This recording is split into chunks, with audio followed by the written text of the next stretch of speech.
President, Yes, Senator Marcoleta. noong pong September 8, 2025, ako pa rin po ang chairman ng Blue Ribbon Committee. Ang Blue Ribbon Committee po ang nag-approve ng legal and physical custody nung ma-cite in contempt si Bryce Hernandez. Nung makiusap po ang Speaker ng House of Representatives sa inyo, di po ba dapat nakonsulta naman ang chairman ng Blue Ribbon Committee? Dahil kami po, ginawa namin yon through the collective wisdom of the committee. Hindi po namin gawa-gawa yon. Kaya lang namin siya sinite in contempt sapagkat halos ipamukha na namin sa kanya ang mga datos. Ibinigay ko na sa kanya ang lahat ng ipinanalo at ipinatalo niya sa casino. Pati yung ginagamit niyang dalawang ID na galing sa LTO, ayaw pa niyang aminin. Ganun po yung nangyari.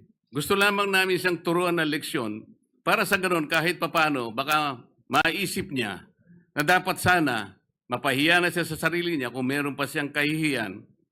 Dapat naman sana nung siya'y mag-request ngayon sa House of Representatives, hindi po sa kanya dapat manggaling ang request kung saan siya magko-custody. Ang custody po yung natapos na. Nagsalita na po ang Blue Ribbon Committee. Bakit po hindi man lang nakonsulta ang Blue Ribbon Committee? Bakit kailangan po ang House of Representatives Speaker ang mananaig sa kanyang request? Kalabisan na po ba ang Blue Ribbon Committee noong araw na yon, Mr. President? May I be clarified on what date that transpired? Yesterday or September 8 po. Monday? Yes, Mr. President. Majority Leader. Monday was the hearing here in the Senate. Monday he was cited in contempt. But the hearing in the House was on Tuesday, September 9. Yes, And as, Tuesday. So in the evening, when yesterday, no. So in the evening, when the Speaker called me, Senator Marcoleta was no longer chairman of the Blue Ribbon. No more because we had already elected It was Senator already Senator Lacson. Lacson. Yes. Ibig bang sabihin po, Mr. President, nawawala ng visa yung ginawa namin? Hindi. He's Ganun po pala. He's still in legal custody. Dapat po, Therefore, igagalang po kung ano yung aming iniwan. yes, Doon tayo magsisimula. Ang iniwan ninyo, cite in contempt. Hindi And po. illegal Nasa custody legal of the custody Senate. na po ng, He was still ng House. under the legal ng, custody of ng the Senate. Mr. President, may I ask for a minute suspension? Session suspended.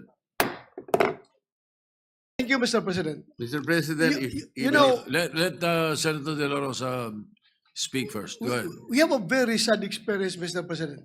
Because if the reason why the Speaker requested for Bryce Hernandez to be detained not in the Senate because for fear of being influenced by anybody or any member of the Senate, alam mo, Mr. President, Colonel Grijaldo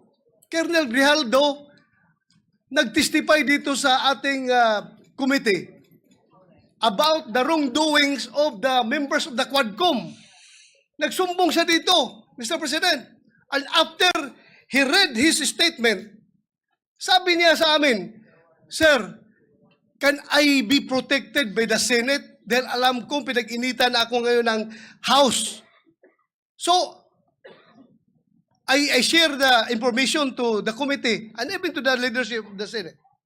But the following day, or the days after, he was required to appear before the Quadcom and he was cited in contempt. Nang siya ay na-contempt, kinulong siya doon. At nang kinulong siya doon, look what happened. Binubombard siya doon, pinupuntahan siya doon at sinasabihan na huwag yung gusto namin na mangyari, gawin mo na para makalabas ka na dito sa kulungan. Hindi nag-give in si Colonel Grijaldo. Kinulong siya hanggang natapos ang 19th Congress. So, Mr. President, sila ay takot sa kanilang ginagawa mismo. Hindi po yan gagawain ng Senado na mag-impluensya ng resource person. Never pa nangyari yan na mayroong pumunta doon sa baba, tinakot yung nakakulong, cited in contempt na resource person. Gawain nila yan sa House of Representatives. Ginawa nila kay Colonel Grijaldo. Kaya huwag tayong basta-basta bumigay sa kanila dahil we should be independent from them, Mr. President. Hindi natin sila dapat sundin kung anong kagustuhan nila. We have to stand on our own. Thank you, Mr. President. Mr. President,